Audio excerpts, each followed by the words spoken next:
my God. I mean, this list is unbelievable. Okay, let's go here. New guy, Bill. Bill, I think has been on before. Bill, why does the ump change balls each time it hits the ground before reaching the catcher? Yes, on ground ball, the infield, the ball goes around the horn and back to the pitcher to be used again. Makes no sense. Just where was the ball hit? Did it scuff the dirt, scuff the grass, etc.? That's why balls come out. Now that does not mean the ball gets thrown out of play completely. It'll go back to the ball boy. They may rub it down with a compound. They may clean it off. Sometimes those balls go back into the umpire's satchel the next time balls are delivered. So, but again, baseball goes through 24 boxes of balls in a given game, and those balls are all specially treated. And again, if you hit a ball off the wall, you might get a scuff in it. So therefore, you don't want to keep it in play. It would give the pitcher an advantage. That's why balls change all the times. Do you remember back in the day when we would go to the ball games? Of course, if you're in the stadium, you get the foul ball. But at the end of the inning, they would never throw the ball into the stands. That's a recent thing, isn't it? Oh, yeah. Well, within the last 5 years, yeah. I thought it was maybe like shortly after the strike in the 90s. Baseball kind of lightened up on that rule. But it is like an interesting little subculture topic about the ball, the mud they use, and then like some of these stadiums. I mean, is Coors Field still using that? What do they call that? The humidor to make the balls drier? That's a good question. Whether it's still in place, I think it is. Yeah, I think it is. It was Coors Field. Yes. Yeah, I believe so. All right. Just amazing. It is. I agree. It is unbelievable. Okay, let's keep moving here. And got so many people here I want to try to reach. And this is Robert. He says, no way Padres have a top 5 rotation. Darvish is damn near 40 years old. No way he gets 30 starts. So Robert doesn't agree with what I put up there on the board. I did this big research piece of who has the top starting rotations in baseball. And I think the general consensus is it's the Dodgers and Yankees probably tied for number 1. I think the Padres are probably at number 5 right now, but they have no margin for error. If anybody gets hurt of the top 4 guys, I think they're going to be in real trouble. Seattle's got a great staff. Now every one of those guys had 30 starts last season. They have any injuries, things change. But Arizona's obviously added a lot with Corbin Burns and last year's acquisitions. They did not get very much out of Eduardo Rodriguez and Jared Montgomery. They're both still there. But obviously the Dodgers, Yankees, and Phillies, I think, are probably the elite starting rotations in baseball. The Padres are 5th, but there's 30 teams in Major League Baseball. If the Padres keep those starters healthy, they're going to be in a lot of games. Somebody gets hurt, they got a problem. But Robert doesn't think they're even in the top 5. I don't know. You tell me. Yeah, they're somewhere around there. I mean, I think we're going to learn more about Pivetta, and then the number 5 spot is a kind of a wild card. But I want to talk about Yu Darvish, and he's right. Yu Darvish is old, but if he's able to stay healthy, he's still a tremendous pitcher. But I saw, who was it? It might have been on John Boy or Pitching Ninja online. Darvish was just showing all the different grips for his pitches. Mm-hmm. And first of all, he was talking to people in English. He was speaking in English. Usually he always has the interpreter for the post games, and he's really good at speaking English. And it was really nice to hear that. But he showed how he would do a cutter, and he would just move his thumb slightly in different positions of holding a cutter. And that would change that one cutter into 4 different pitches. Maybe it would dive a little different or be at a different speed. So it's amazing how he has been able to manipulate the ball in all these ways. I think the most stunning thing to me is he throws, I believe, 7 different pitches. But if you're manipulating the ball with thumb location, that puts a different force on a different part of your arm. And how he doesn't have something break down, shoulder or elbow, because one pitch is different than another pitch. And if you're making changes, different force. I've never seen anybody throw such a wide variety of stuff on a repertoire sheet that he does. But how does he not have arm problems? Or maybe it's just because he doesn't throw at 98 miles an hour. His location is much different. He's a unique individual. Plus just the way he plays one pitch off the next. But I mean, everything about an overhand throw is unnatural. Yes. All right. So Robert doesn't agree. He thinks the Padres are far beyond having the 5th best starting rotation in baseball. That's why we're going to play 162 games starting at the end of the month. We'll see. Next one. Okay, let's go here to Chris, talk a little NBA. He goes, Smacksaw, the cheap seats coming out of Dallas, denigrating Hookah Doncic are so unbecoming. Executing the most lopsided trade in NBA history is one thing, but piling on the guy once everyone realizes what a catastrophe you engineered. Be better, Nico, and enjoy your newfound stardom as the most beloved GM in Lakers history. I'll tell you what, they are really unhappy. They're unhappy at Nico Harrison, the general manager, and where they are with the coaching staff, et cetera. And then AD comes and plays really well and gets hurt in his first game, and he's out for a chunk of time, and there's an injury history there. So yeah, there's a lot of disrepair right now in Dallas, and I just don't know how they fix it. And Mark Cuban does not run that team anymore. He is a big Maverick fan, but he's kind of an innocent bystander now because he's not in the decision-making process. But only time will tell whether they go anywhere with AD. And what's complicated everything in Dallas, they've lost two other big men who are all down with injuries. Derek Lively and Daniel Gafford are both hurt. So now you don't have them and you don't have AD. They have no bigs at all. They got Kyrie Irving trying to score 35 points a night, but there's nobody doing any rebounding, et cetera. That just an unbelievable set of problems in Dallas. Well, that was the one team in Dallas that was doing kind of okay, right? I mean, because the Cowboys and the Rangers weren't getting it done, at least not last year. Yeah. So I just get the sense, in all honesty, that nobody's holding Luka accountable for anything.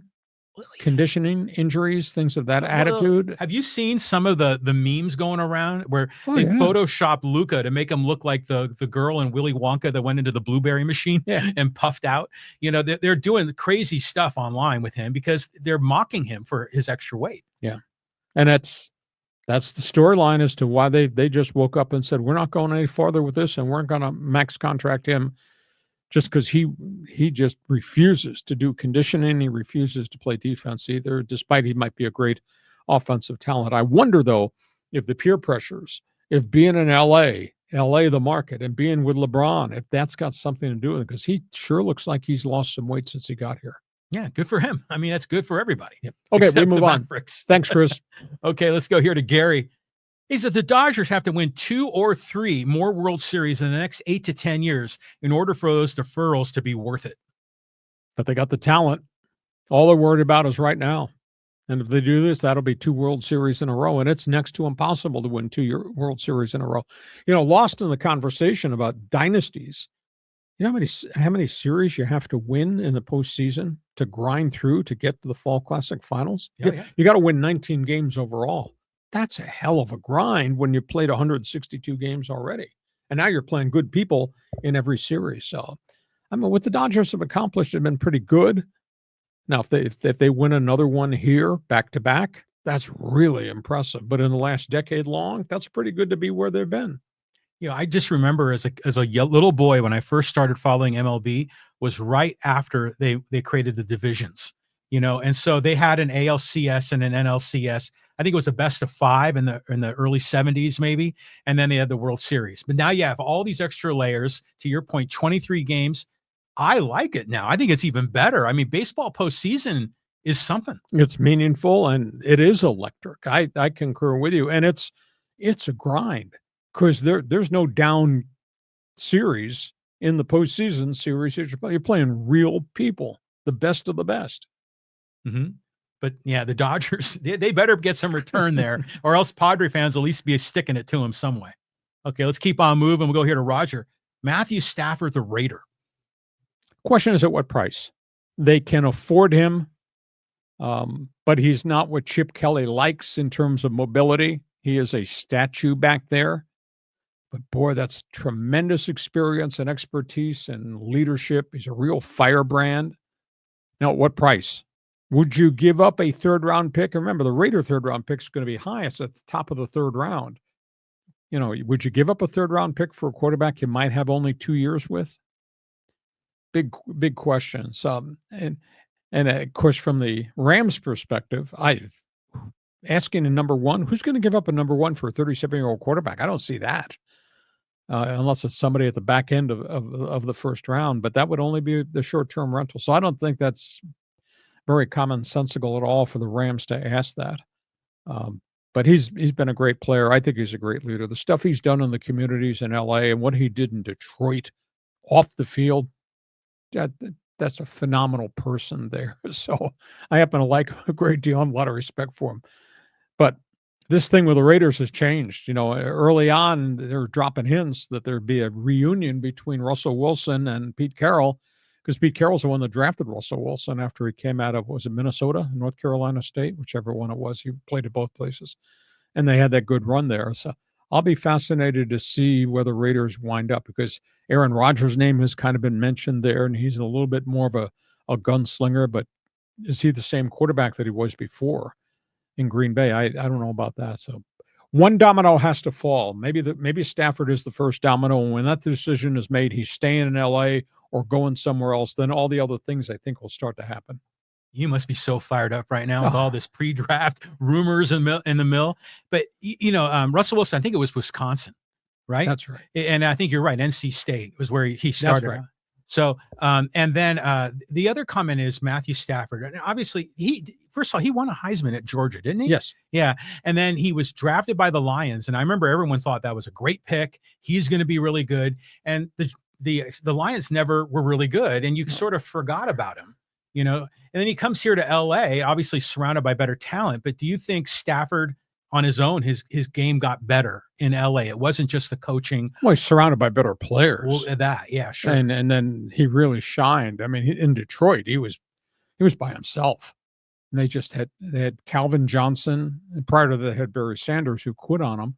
And then Calvin Johnson just got old, and then he walked away, and that divorce was really kind of nasty. And they just never fixed it. And they went through coaches after coaches and different general managers. And poor Matthew Stafford, it was forever. And then finally, I think he may have asked for a trade, and they made the trade of him for the younger guy, Jared Goff. And it was a bit of a gamble. Stafford was more proven than Goff. Goff had not really succeeded in LA, and they came here, and then Dan Campbell showed up and resurrected Goff's career to the point Goff's making more money than Matthew Stafford. Go think about that. Yeah, I mean, Goff was struggling during that time of the trade. Yeah, unbelievable what's going on in the league. But Matthew Stafford, yeah, when he's with the Lions, and you're talking about the Lions, what I was thinking about was Matt Millen. Wasn't he the general manager for the Lions for a while, and it was a total disaster? Yeah, he was coach too, and that was a disaster too. Yeah, so it was a mess. But Matthew Stafford Raiders, I'll tell you, they're so amped in Vegas right now. Because the other rumor out there is they'd take their 6th pick and package it to get New England's pick at 4 and take Shedeur Sanders. That's what they should do. I like that. Or maybe you do both. You get Shedeur, and then you have 2 years to grow Shedeur in the twilight of Matthew Stafford's career. You have to do both, yeah. But again, anybody above him could make a trade and trade out, and somebody else could jump in and get Shedeur. But Shedeur is not rated high as equal of Cam Ward of Miami. Shedeur is bright, reads defenses, unbelievably athletic, tough, doesn't have a cannon for an arm. Cam Ward of Miami does. That's why Ward's going to be the first quarterback drafted. I just realized that I'm a hypocrite. Again? Yeah, again, because we're talking about these teams. Yeah, they should draft a young guy and sign one of these veterans. You have a nice little overlap period, 2 years, 1 year, whatever it is. But I remember when the Falcons drafted Penix after previously signing Kirk Cousins, everyone was criticizing that move, which turned out to be a bad decision. Yeah, and now they're stuck with Cousins' contract, and he's another guy that is probably going to get moved somewhere. Latest rumor is Cleveland, but interesting. Waiting for when the first domino falls, then other things are going to happen pretty quickly in the NFL. Hey, Raj, thanks for joining us. Next one is going to be John. He says, heading to the Capital One. Caps and Blues tonight. Hopefully Ovi scores some more. He's the private scorekeeper for Alexander Ovechkin, who is 11 shy of Gretzky's record right now. And yeah, great respect. I mean, Ovi is 38 years of age, going on 40. I mean, he's got a lot of miles on those treads. And he's having just a mystical season for the Capitals. And Washington's not getting any pub at all because of what Winnipeg's doing. Washington's a pretty good hockey team right now, too. Is it the Capitals? There's 2 ways to spell capital. Is it AL or OL? AL. It is AL for the hockey team? Yes. Okay. All right. Capitol, the building, OL. Correct. Yeah, so that's what I'm wondering. Is it anyways, let's move on. Okay, let's go. Not as dumb as I look all the time. No, but I was just wondering. Okay, so let's go here to Damon. He goes, show me your lightning bolt. When you need to know about the NFL, I got the info. Awful lot of stuff going on. busy week. And next week, free agency begins. If you think we had a lot of football topics on the table today, you just wait till Monday's podcast when we start talking about who's going where, because there will be movement around the National Football League because free agency. Free agency is like the winter baseball meetings. It's like the NBA trading deadline. It's like the NHL trading deadline just about to occur. Man, there's so much information, so much data. My head falls off sitting at my computer trying to gather and compile all this information and link everything together. Well, it comes at an interesting time of the year because for me, my favorite sports months are March and October. And but the NFL draft will probably be in April, right? Mhm. Yeah, but there's still all the rumors going to be discussed next 5-6 weeks. Yeah, exactly. Good Okay, stuff. Damon, thanks for being with us. Okay, let's go here to Showtime LA. He goes, hey Lee, between the Braves, Phillies, and Mets, who do you think is the second best team in the National League behind the Dodgers? It got to be Philadelphia. Philadelphia bats. Philadelphia's plethora of pitchers and their bullpen. Atlanta, good lineup, but we have this question mark about Acuna and the fact he's had so many injuries, and they don't have Spence Strider at 100% back yet. I don't think he's going to be ready opening day. So Atlanta's got pitching depth issues. And yeah, the Mets got Soto and they re-signed the polar bear, Pete Alonso, and they do have Lindor. But you look at the Mets pitching staff, it's really ragtag, and they're down 2 starters already.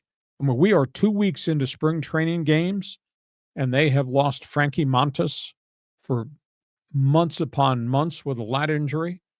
And then they lost this hit me in the head. Who'd they just lose this week? They lost a second starter with another injury. So they're down 2 starting pitchers already. So the Mets just don't have enough pitching. I don't like the Mets rotation at all. Now, maybe they're just going to win a lot of 12-9 ball games, but I think the Mets got real problems. So Philadelphia, to me, is really the beast in the East right now. Interesting that all 3 of them are in the NL East. Mm-hmm. So it makes you wonder, what's the most competitive division in Major League Baseball? I tend to think out here the NL West is pretty damn good. Yeah, for sure. Yes, Dodgers, yes, Padres. Give some credit to Arizona looks really good. Mm-hmm. I don't think San Francisco nor Colorado are very competitive, but I think the NL West is pretty good. Yeah, it's going to be great. Looking forward to the season starting soon. Okay, let's go here to Cal, and he goes, afternoon, gents. Lee, in your opinion, which NHL team or teams is under the most pressure to make a move before the trade deadline? The whole world, though, is getting strangled by the salary cap. Everybody that I know. I think the burning question is, does Boston blow it up? Which is kind of stunning. But, Brad Marchand is in the final year of his contract. Has anybody seen any glimpse of what Pasternak looks like now compared to what he looked like 2 years ago or 4 years ago when he was a real dominant player? So I think there's a ton of pressure on Cam Neely and that whole front office as to what they're going to do in Boston. Do they rip this thing apart? The Rangers, they've made a bunch of trades already, and there's still some things that just don't seem to fit with the New York Rangers. Edmonton's trying to find goaltending, but they got a cap issue. So, I don't know that the Kings can afford to make any more deals. Their salary structure is so top heavy, but they got a lot of good veteran players who can score goals. And so there will be trades. I think it'll be more trades out of necessity than there will be anywhere else. I think it's going to be a huge challenge for some of these guys to make decisions. And then the ones, is Boston going to blow this whole thing up? That's really a big story there. I'm just thinking about trade deadlines, and like baseball's is 2/3 of the way through the season. The football one, I think, it's early October, very early in the season. And then I think of the NHL and NBA. Then in my head, kind of sort of their schedules are pretty clean overlaps. Mm-hmm. But the NBA trade deadline was like 3 weeks ago, and we haven't even gotten to the NHL one. So. Yeah. We're deeper in the season, right? Oh yeah, probably than any other sport. Yeah, the NHL is 50 to 60 games into an 80-game schedule. Okay, but they've moved the trade deadlines around because they didn't want teams giving up on their seasons way too early, which would then wipe out home attendance and everything if somebody conducts a fire sale in November or December. Mm-hmm. So that's why the trade deadlines have been moved further and further back, and now I think our NHL trade deadline, I want to say, is March 6th. I believe. Yeah, that's really late. So, and again, acclimating hockey players into your system, I guess, can be more easily done than NFL players, because NFL, your whole responsibility for your lineup is so much more complex based on your playbook, and you're bringing somebody in from the outside and asking to become your left tackle. He's got to learn all the play calls and everything. It's just not lining up and hitting somebody. It's a lot more complexities to NFL packaging than there is to a Major League Baseball pitcher throwing his stuff, et cetera, or what's gone on in the NBA where all I do is shoot 3-point shots. Well, I've never played hockey or football, but I'd imagine as a football player, yeah, you have a route, you have an assignment, you have to hit every spot when you do that. Otherwise, you're going to get chewed out in film time, where hockey probably has a base set of principles and everyone freelances on top of it, where you can't really do that with the NFL. No, the NFL, your line calls and your play calls and your responsibility of what you're blocking versus if they audible at the line of scrimmage and the language they use, you got to be a student of the game. It's a lot tougher than anybody realizes. Okay, we move on. Let's go here to David. He goes, Lee, what do you think of the automated ball strike system used in MLB spring training? Top of the strike zone, 53.5% from top, 27% from bottom of player's height. Tall players get a bigger strike zone. Well, tall players always had a bigger strike zone. Shorter players have a tighter strike zone. But this is more about the location of the pitch, not relative to the batting and where he's standing and all that. With the umpires, I call it the Angel Hernandez syndrome, bad balls and strike calls. The umpire's strike zone was kind of oblong. It would go like this. This ABS strike zone, PAL, that's a rectangle. That's it. I think that the one thing to pay attention to, you're not going to be able to cheat the strike zone because the computer calls what the computer calls in that rectangle. Therefore, the catchers, they're not going to be trying to frame pitches anymore because that's not going to work. Right. You're not going to sucker the umpire because of the catcher's movement of the glove. That's going to bear watching. Now, last year in AAA baseball, and they've had it now 2 years in a row at AAA, the ABS, 51% of the challenges were overturned, which meant the umpires were wrong 51% of the time, which to me is an awful lot. Mm-hmm. So Major League Baseball, I think through the first week of Grapefruit Circuit Cactus League game, I think calls, and again, this is the minimal number, 63% of calls have already been overturned. So the umpires, I don't know if the umpires are feeling pressure or whether they just take the attitude, this will help me because these guys throw wicked stuff and I can't get it all right because the ball is such movement. But the ABS, it's a rectangle. Oh, yeah. Yeah. I think this is wonderful. This is a great innovation, something we've been demanding. But isn't it interesting with strike zones? Like when I was a kid playing ball, it was from the letters to the knees. But the MLB strike zone is like from the belt to the knees, maybe even the belt to just below the knee. And then I remember even Ha-Sung Kim, when he came to America, he said that the strike zone in Korea was a little bit wider and a little bit less, high to low. So remember, even back in the day, the American League umps and the National League umps had different strike zones. Mm-hmm. Isn't it just so stupid? It's so subjective. That's why ABS is better. Well, any technology that can make it better, use it. I wish they were using it during the regular season. A lot of people forget this is just an experiment in the spring. But it's going great. It's okay. Yeah. Well, if you got in the spring and you've already had dry runs in AAA baseball and in Class A ball where they do all kinds of experiments, why not just go ahead and implement it at the major league level and do it now? And, it's the umpires union probably. Well, but the umpires work for baseball. Okay, we back now? I guess we're back. Okay, so hopefully we're back and we're still streaming. Okay? Power surge, right? Let's go here to Hector. He goes, Lee, Jordan drank wine, smoked cigars, and played golf on days during the playoffs. All these leaks will only put off stars away from Dallas. By the way, good choice on the Dodger blue shirt, John. Well, all players have lifestyle choices to make, and most of them do party, etc., but not to the extent that Doncic was gaining weight for the 5 weeks that he was supposed to be streamlining and losing weight.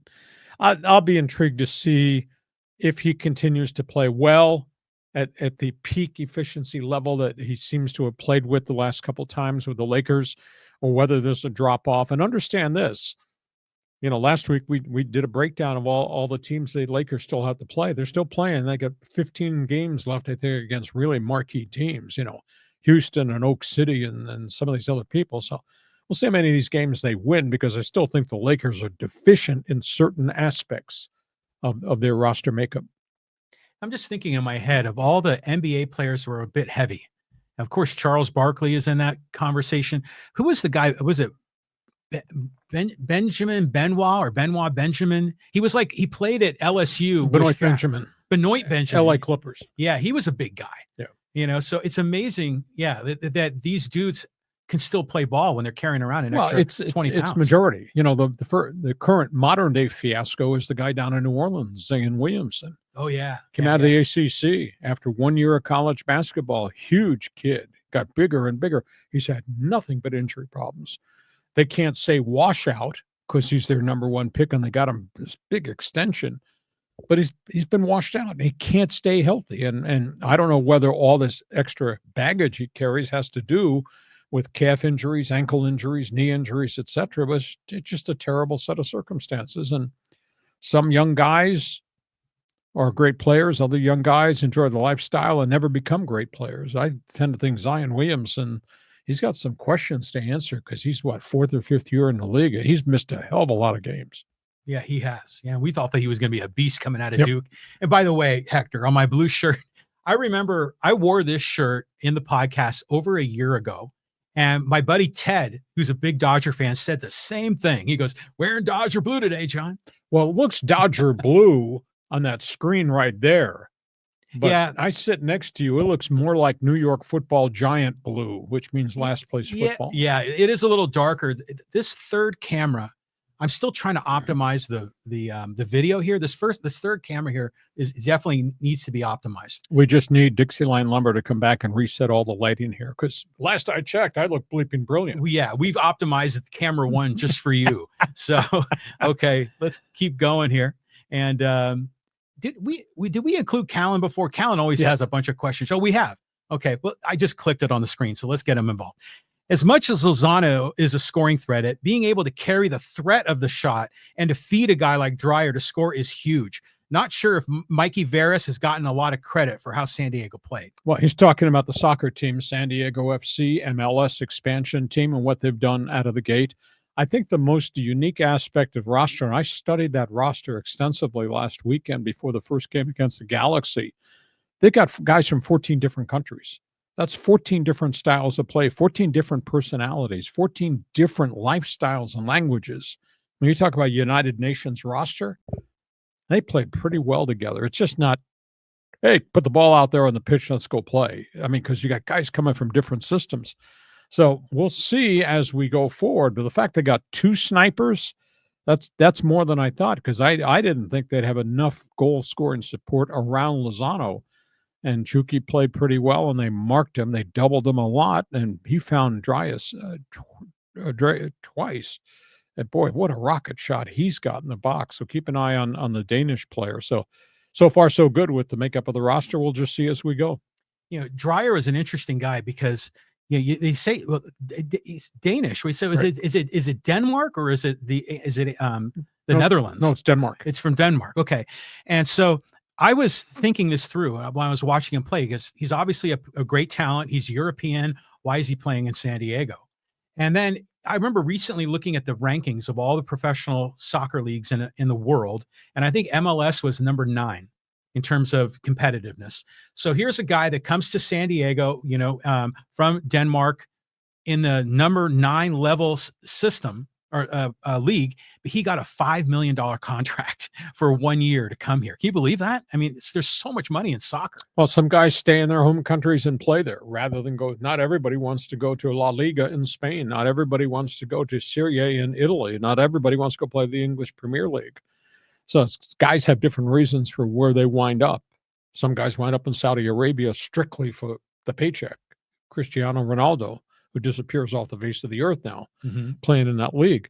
But it doesn't mean that there's not good guys out there. You just have to have the contacts. And the fact that the ownership of SDFC has got all these academies abroad, some of them in the Netherlands, they know these players. So it is interesting to know that Mikey Veras has been able to mold this thing as quickly as they have with such a short period of time. And as I say, they got guys from 14 different countries playing on this one roster. Yeah, this is fun. Getting a new team, learning about the players, the personalities.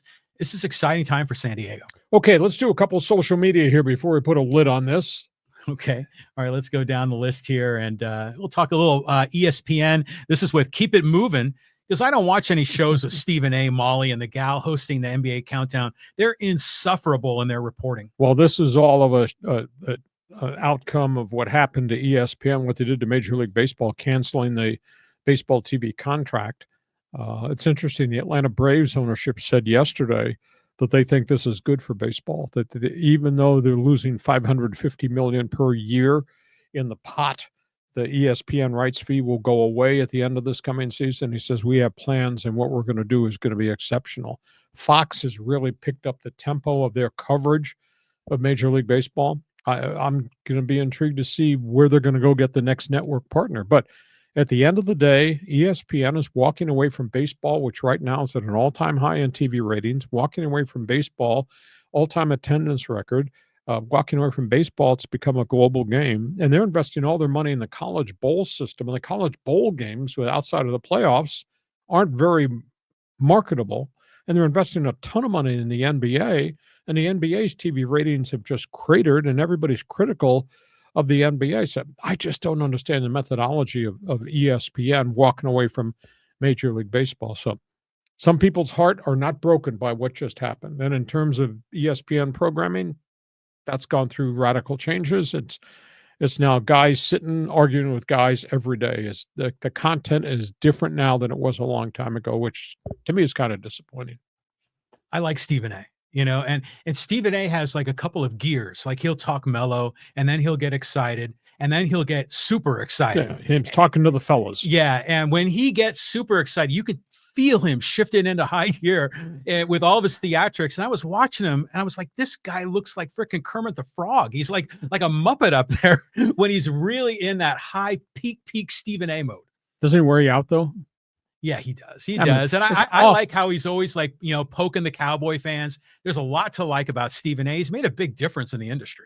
Everybody's entitled to their opinion. Of course, John thought I was pretty good too. So you were. John. You were. You still are. You still got it. You still got it. I'd move on. Okay. Here we go. Let's go here to David. And he goes, Hacksaw, you don't know how happy I am to be able to hear you again. When I was in college, the Mighty 690 took off, and I love the personalities and rivalries. Good to see you still going strong, my friend. We do sports talk the way it should be done. Thank you for the kind compliments. Hope you people who are part of this team, I hope you people will just message everybody else and just promote who we are and what we're doing. We're doing it Mondays at 1:30 and Thursdays at 1:30, and I just hope you'll continue to do that going forward. Spread the word because it helps us a great deal. Those were good times, man. I mean, as a listener, and we knew whose guys was in which spot on the schedule. And then when there was a change, it was like, oh, okay, well, Hacksaw's in the morning now, or whatever it was. So that was a big deal back in the day. No, we had a good run. We did it. We didn't know that we were going to make the impact we were going to make. We had a real good run, and glad we had that opportunity, and appreciate the fact that people now appreciate what it was. It was really hard, and we worked really hard at it, and guys benefited a great deal from it. Wish we were still doing it. There's so many of the guys that I worked with were all kind of out of it, and we're all doing different things now. But it was a real fun time, and there's so much to talk about. And I think the most unique aspect of everything was when we launched 690. We were the first one through the wall. Nobody had ever done it before. Nobody knew what to expect. And here we are with all these talk show hosts and all these backgrounds and all these diverse personalities and all with very unique interests, delivering content every day. It was cool. Yeah, I mean, what a career you had. And by the way, isn't it interesting how like ESPN has come full circle and now 50% of their programming are like podcasts, but with some of the, NFL, vets and everything else. It's a different world. We move on. Social media, sound off. Okay, let's go here to Jimmy Day. And he says, I believe Stafford will play meaningful games into his 40s. The Sheep got to give him respect for the Super Bowl and the fact that they played the Super Bowl champs so tough. The Bolts have to address O-line and D-line and free agent or draft, get lucky and pick up Mason Taylor and a solid running back later in the draft. Seeing the Chefs guard get handled in the Super Bowl. As a Bolt fan, don't want him. The Faders are going to go after Sanders' son. Brady ties to him are too strong. Cleveland, only Washington will be involved. And one last thing, show me your damn lightning bolt. I don't know. Jimmy might be applying to co-host this podcast one of these days when I take a day off. There's so much football to look forward to. Rams are in a tough spot. I think they owe it to Matthew Stafford because he can still play. They owe it to give him a state-of-the-art contract because he gave money back to help them with a salary cap. Don't let him go. Stafford to the Raiders would be significant. Shedeur Sanders to the Raiders would be part of a building block situation. I think there'll be trades as we go to the month of April. There will be some shuffling atop. It's a really good draft. Aside from the marquee names that we all talk about, it's a really good draft in the defensive line, a very deep draft in the offensive line. There's a whole bunch of speed wide receivers. So this is just going to be fun because I do think there's a lot of good players on this draft board. But item 1, franchise tag. Item 2, free agency starts. Item 3, we got trades. Item 4, here comes the draft. Yeah, we got a lot of things to look forward to. So much going on. Okay, let's keep going here and let's talk some Angels. And this is with Jim, and he says, Rendon has Mo Vaughn syndrome. Like Mo Vaughn, trade him away and go back to the World Series. We need to shake things up. Trevor Bauer would make things interesting. Well, he's in Japan. He's not coming back. Nobody seems to want to touch him. He's toxic. Angels have gone through a real bad stretch, and Artie Moreno ended his 3-year embargo talking to the media. We had all of his quotes last week that we talked about. At the end of the day, they've signed a lot of players. A lot of them are short-term rentals. They got a lot of young kids. They need to get all those young kids back on the field healthy. They need to have a couple of these young rentals show up and have good seasons, and maybe there's another good year from Kenley Jansen, or maybe Kyle Hendricks, who's pitched well so far in the spring, can be the Kyle Hendricks who was good with the Cubs. If they can get some of that, they'll be more competitive. But they got a long way to go because they lost 99 games. So I don't think they're a playoff team right now. And Trout is back. Can Rendon ever come back? I have no idea. But they've really gone through a bad stretch. So we'll see if the community supports them or whether or not they're going to stay away until this team gets good. And to get from where they are right now to where they need to be a playoff team, they have to have a lot of things happen and got to have a lot of acquisitions that pan out. Yeah, I'm trying to remember the timing of all this because I remember Mo Vaughn was with the Red Sox, then came to the Angels. He got hurt really early. Yeah, he did. Yeah.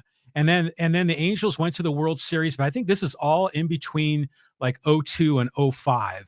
I'm trying to remember the exact years. Well, there was Vaughn, there was Josh Hamilton, then there was Vernon Wells, then there was Justin Upton, and then there was the Skaggs tragedy, the Aiden tragedy. I mean, never ends. There's a checklist of just negative things that just befell them, and then obviously a great player like Trout comes here, and Ohtani comes here, and they don't win because Trout's hurt half the time, and Rendon comes and he can't get on the field, and Ohtani leaves. So I mean, it's been a bad stretch since right after Moreno bought the thing from Disney when they had the World Series parade.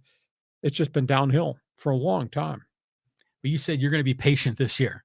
You're going to let these kids and these veterans, let's show us what you got. Yeah, exactly. And the fact that Moreno now has finally come out from behind the closed door and said, I own it. Okay, well said. We'll stop the criticism. Let's just see if this can not be a 99-loss season and see if you make some progress along the way and see if there's another group of young kids that are coming out of the system, because they force-fed 4 or 5 young kids last year, and they all played pretty competitively as young as they are. They just need more of those numbers of kids to show up on a year-by-year basis. Okay, let's keep going. We'll talk a little about Dodger Nation here with the coffee lady. He goes, I work at many community events. I ask the security guards at these events, what is the hardest event for them to work? And they unanimously say Dodger games, citing the most drunks and fights. I'm also a season ticket holder for the Padres. One Dodger game, we were sitting at the, what did she say? The small section by the goal post. In one game, 9 drunk and belligerent Dodger fans were arrested because of the violent drunks. I don't bring my grandson. I take him to see all the other teams who come into town without any hesitation. Well, fan issues are everywhere, a lot of places. And they've had recently, they've had a lot more confrontational issues with fights and injuries and stuff. And I don't know if that's got to do strictly with alcohol, but in parking lots and even in the the bleacher section of Dodger Stadium, it's just a tough situation. It happens too in the NFL too. And you say, you're going to the game? What are you going to the game for? To get drunk and get arrested? Why would you do that? But there's a lot of stupid people out there. But the Dodgers have had more issues recently with that, of confrontations and really some bad stuff out on the concourse and in Dodger Stadium parking lot. But every team's got a little bit of that, Yep. going back forever. And I remember as a kid going to Candlestick to see a Dodgers Giants game. I was like 9-10 years old, and someone had a shirt that said the Duck the Fodgers. And I was like, oh my God, I can't believe that's on a shirt. This is like 1975 or something. So these rivalries go back, but I'll tell you what though, as much as we see some of the shenanigans of the hooligans doing all this crazy that's stuff, social media. yeah, but still, I think it's important to say this. We went to a game at Petco, my wife and I, and had really nice seats there, kind of up the third baseline. And there was a sea of blue Dodger hats surrounding us at Petco. And I tell you what, every one of those Dodger fans were good people, first-class people. And you see them like all shapes and sizes, and the colors of the rainbow are there. If with Dodger Nation, there's a great fan base there, but there's some hooligans too. It's everywhere in every sport, plain and simple. But some places more than others, like Philadelphia. Why? You have some problem booing Santa Claus? Yeah.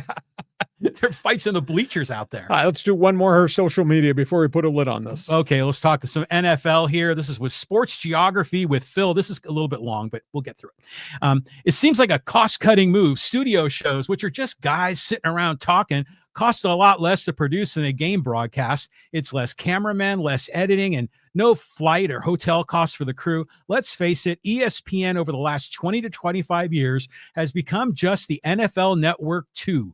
ESPN used to be just about whatever sport was in season. Now, even in June, all they ever talk about in the NFL is the NFL, and this is coming from a guy who likes the NFL. They'd rather talk about what Aaron Rodgers ordered for breakfast than what happened in an actual baseball game that day. Well, the content has changed. When I was shocked when they got rid of their baseball program, Baseball Tonight, because that was go around Major League, talk about hot topics every night, highlights, et cetera, and they got rid of it. Just studio shows are good if you got the right people, but now all of a sudden, John, it's like everybody's got 2 to 3 to 4 people on a studio show, and that's all they do is sit and yell at each other.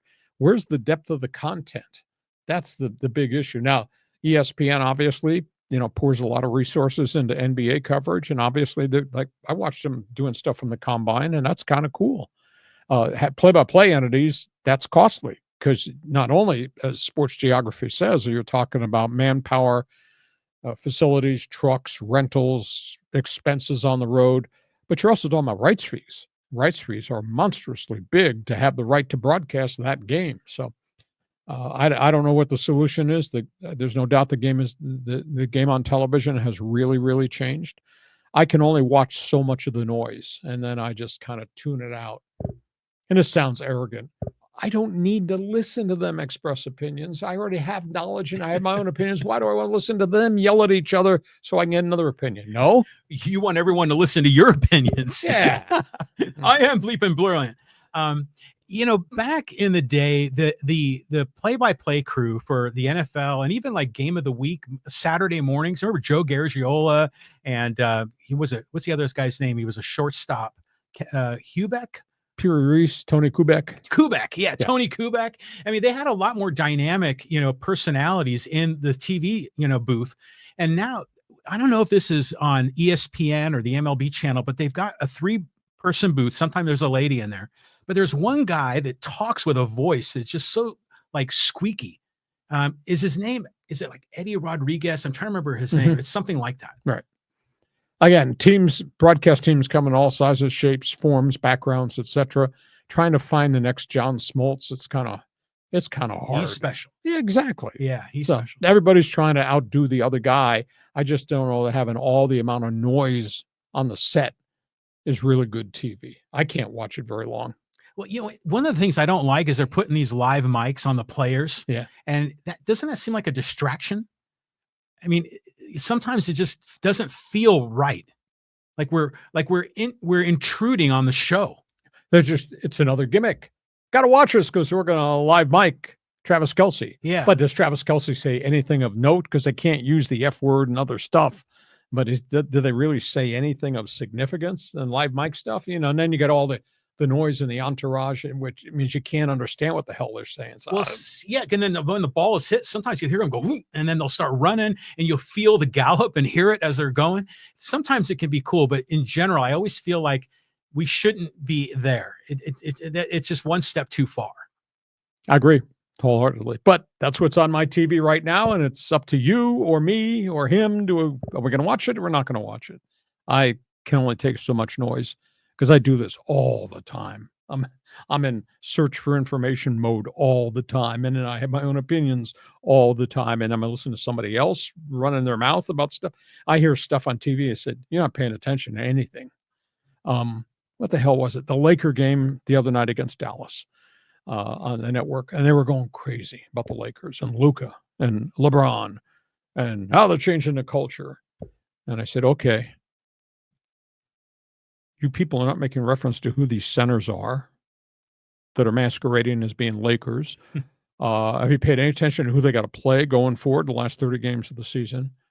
And by the way, how come you fail to make any mention about the catastrophe was the terrible loss to Utah and the terrible loss to Charlotte sandwiched around the All-Star game? And yet you're telling the world everything's great.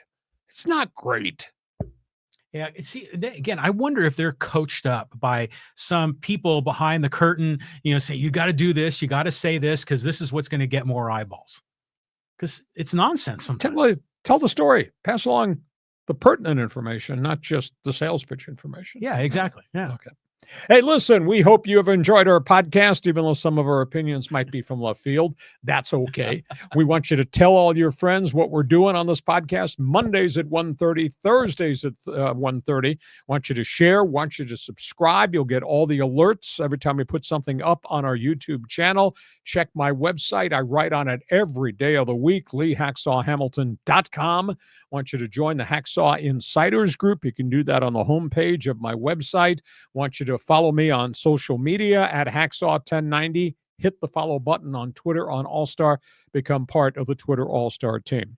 We thank you for being with us. We hope you're enjoying the wide variety of content and some of the opinions we express. We do work really hard at it. John, take a deep breath. Here comes free agency in the NFL starting next week. And, of course, we got spring training.